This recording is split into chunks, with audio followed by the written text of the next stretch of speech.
Okay, so now you have chosen the right project in development, you've gotten the right script, you know your marketing plan, you've got your audience identified, and you went out there and raised your money. That is like gigantic for an Now we're ready to go. for an indie filmmaker. You have gone through an incredibly huge component of making an indie film, and most people don't do it. They just don't get there. It's just so difficult to get to that stage. All right, so you're in a elite group. Just the fact that you got your money. Now you got to go make a film. All right, so the first thing you got to do is stage 3, which is pre-production. So you've got to, before you go to camera, you have to plan it all out because it's a really big task. You're going to move very quickly on set because you're going to be spending a lot of money in a short period of time. So you want to be very, very well planned out before you push the go button on set. So that's pre-production. Pre-production is basically planning everything. So the first thing you're going to do, and no particular order, I say first thing, but here's the things that have to happen in that whole pre-production thing. All right, in no particular order. A lot of them happen all at the same time. So you got to make sure your script is in good shape. Now, a script usually goes through many, many, many rewrites. So even though you had draft 1, now you're going to go back and you're going to revisit the script. Do you like the story? Is it working? Can you make it a little bit better? Can you make it maybe more shootable, like fewer locations, different actors, whatever. Okay. The typical script will go through 10 rewrites before it gets shot. Wow. At least. Okay. So it's not unusual for that to happen. All right. So as the script is being rewritten, whatever, not gigantic because you kind of know the story you're telling. All right. Then you have to hire your production team. Now, I'm going to assume, I should have said this right at the beginning, but I'm assuming you're the producer of this movie, okay? You're not the director. The producer is the person who's kind of the business person in charge. They're going to manage the money. They're going to manage the team. They're going to put it all together. You're the architect of this. No, actually, you're not. In that world, you're the developer. All right. In your world, then the director is the architect. They design it. So you're not going to, maybe you will be the director. Okay. But to be the director, you have to have a lot of experience and knowledge on how all the pieces work on set, who does what, how to get performances right, so a director is a storyteller. So the writer is, remember I said, makes the story, and the director tells the story. So the difference is, let's say you and I were to tell, let's say there's a story, like, I don't know, something happens, and you're recalling the story to your friends, and then I'm recalling the story to my friends. The recollection of that story, I will use different words, different intonation, different expressions than you will use. So the way I tell the story will be different than the way you tell the story. A director is the guy who takes the story and tells the story. All right. Or a girl. I keep saying guy, obviously. So the director is so important for the whole process on an indie film because it's going to be their way of telling the story. I mean, you could take a script and tell it so many different ways. The way the shots that they're going to capture, the way the expressions, the way they're going to teach, guide their actors, all that kind of stuff, the way they're going to light it. So the director is such a critical piece. They're the pivot point in the whole crew to get the movie told a certain way. All right. So you got to choose a good director. You also have to choose a director when you're doing an indie film, somebody who's going to be conscious of the budget you're working with so they don't go over budget because they can get a little artistic sometimes. Again, in production, we'll talk about that. All right. So you start with your director. Then the director may want to be involved in hiring the artistic team. It's like the cinematographer, the person who actually runs the camera and helps set the light and helps envision how the lighting works and all this kind of stuff. All right. And then there's people who do the lights, who do the sound, who do what we call the grip. It's like pushing the dollies and putting up the cranes and all this, getting special shots. Then there's the people who build the sets, the people who there's lots and lots of people involved in a film production. Like when you look at a big movie and you watch the credits, Do you ever wonder, like those credits go on for 15 minutes sometimes, like on a big movie, like a big Marvel movie, there's, I don't know, 2,000-3,000 people involved, maybe more, probably be more. Yeah. I mean, those credits run forever, and they're 3 columns wide. I mean, so yeah, it's probably 5,000 people involved, but that's a gigantic movie with animators and special effects and all the kind of stuff and locations and all this. So your people on a typical indie movie shoot of this sort of level, you're going to probably have 40 to 50 people on your crew. All right. So you're going to hire your crew, and your crew is going to help you hire each other. So when you hire, say, the director of photography, like the cameraman, he might say, I want to hire the lighting people because I want to work with the people who I know, I trust and who I've worked with before. And maybe can you get this sound people, whatever. It works out. So you got to get a crew. All right. Then you also have to start to get your locations where you're going to shoot. Okay. And then obviously you're going to need a cast. You're going to have to cast for all the roles, which is fun, but time consuming.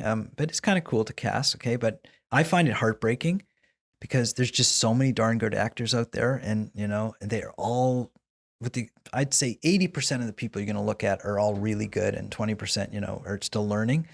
And it's heartbreaking to say no to, because one person's going to get lucky and get, these certain roles, the lead role or whatever. And everybody else who's just as good aren't going to get it.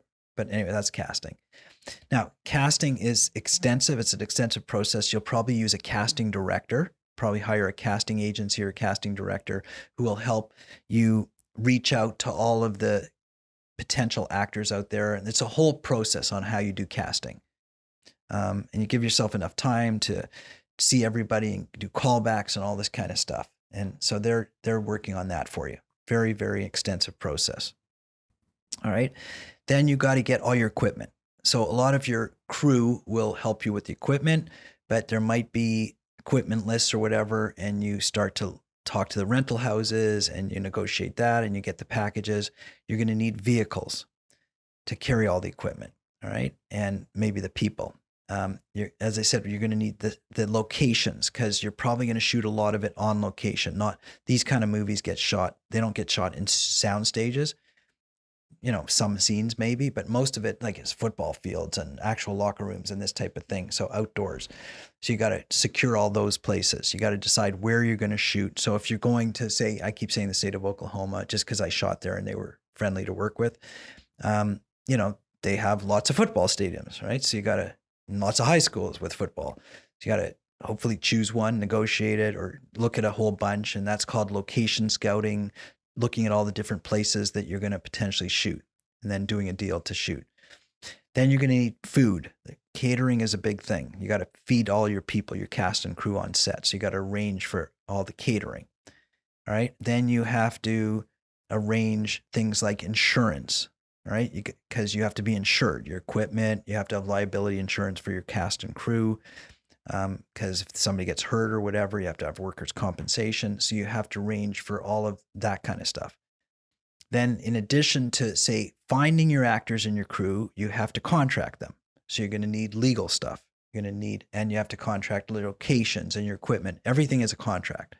So you're going to need a whole sort of legal help. Unless, I'm a lawyer. I do most of that myself, but you need a lawyer who knows what they're doing, and can help you navigate all that kind of stuff. Then you're going to need your accounting department, which basically manages the money. Because if you don't manage the money, it just slips through your fingers. So you killed yourself to raise $1 million.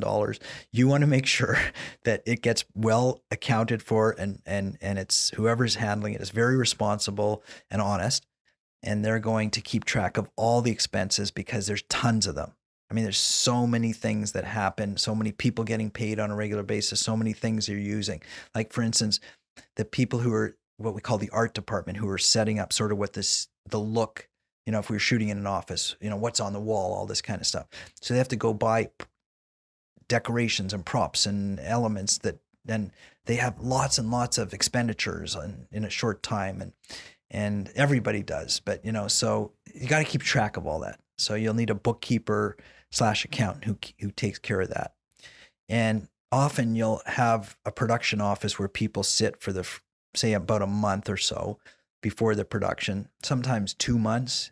Pre-production takes anywhere from, say, as short as 2 weeks, which I think is way too short. On $1 million film, you should give yourself no less than a month and probably 2 or 3 months, all right, of planning. Because the more planning you do, the better prepared you are, the more efficient your shoot will be. You will avoid making lots of costly errors on set because you planned for them. You anticipated them. You anticipated sort of what you're going to need, and you planned for it ahead of time, as opposed to last minute running around trying to get something. There'll always be a little bit of that, but the more you can plan, the better off you are. Just like anything else, any other business. The film business is no different that way. Say you're starting a new business, like you're opening a restaurant, you got to plan for everything, right? You got to plan the dishes and the cutlery and the food and the decorations and the this and that, so there's a lot of planning there. But there are tons of moving parts in the film business. You do want to do a lot of planning. And you do that, or I would do that all myself? Well, you would start yourself, and you'd hire probably, if you're the producer, you'll hire, maybe a co-producer or an associate producer, a couple of people who work with you.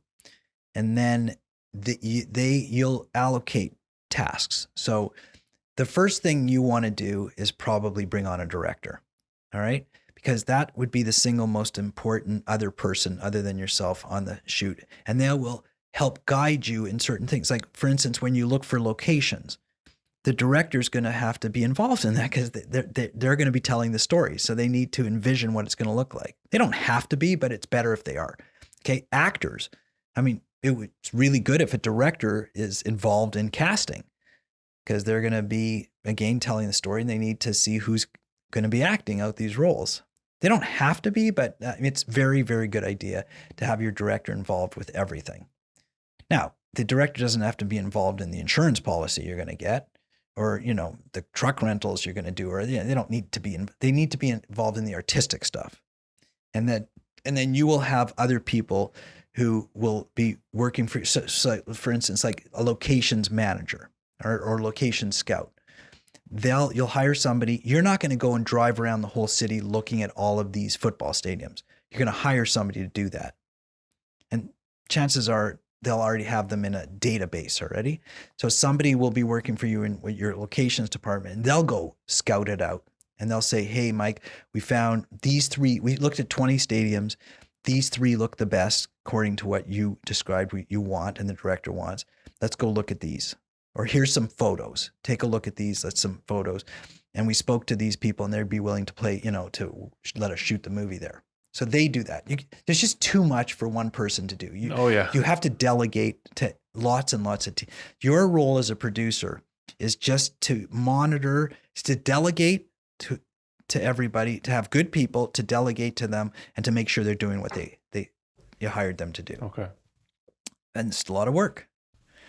I mean, and I'm just scratching the surface. How long is the pre-production process? Well, I said like anywhere from some people try to squeeze it into 2 weeks, but for $1 million feature, definitely no less than a month. And I would say probably 3 months is not unreasonable. And in addition to that, you might want to, after you've done your casting, you might want to do some rehearsals to get your actors ready. Like the director might want to rehearse certain scenes so that you don't get onto set and they do it for the first time. So you might want to have, in this case, there's football scenes. You're going to need a football coordinator. You're going to need people to get the uniforms all ready and organized. You're going to need lots and lots of extras, people to play those football roles, when you do those football scenes, right? Mm-hmm. You need people to sit in the stands and cheer. So you organize all this ahead of time. Lots and again, if we were to look at one scene, I could spend probably 2 hours just breaking down all the elements we have to do to prepare just for that one scene. And that's what these people do. They just prepare. You get it all ready so that when you are ready to do it, you don't have to scramble and do it last second. And again, so a film budget, an actual film budget is probably it's about 70 pages. Like 70, 8, and there are about 30 or 40 lines per page. And these are all the things, the line items of the things that you might need. Right down to, say, if you're building sets, to what wood, the carpentry, the nails, all this kind of stuff. You're budgeting everything. Again, no different than if you in real estate were to build a building. You need an architect, you need engineers, you need plumbers, electricians, all the trades. You need the drywall guys, the lighting people, all this kind of stuff. And you have to schedule it in order so that it makes sense. You can't send the tile people in before the drywall or before the plumbing's done, right? It just doesn't make sense, right? So that's what you do in your world, and that's what we do in this world too. We just organize it so it all fits together. We try to anticipate all the pieces of the puzzle, how they're all going to fit before we go to actually make the puzzle. So we have it all prepared.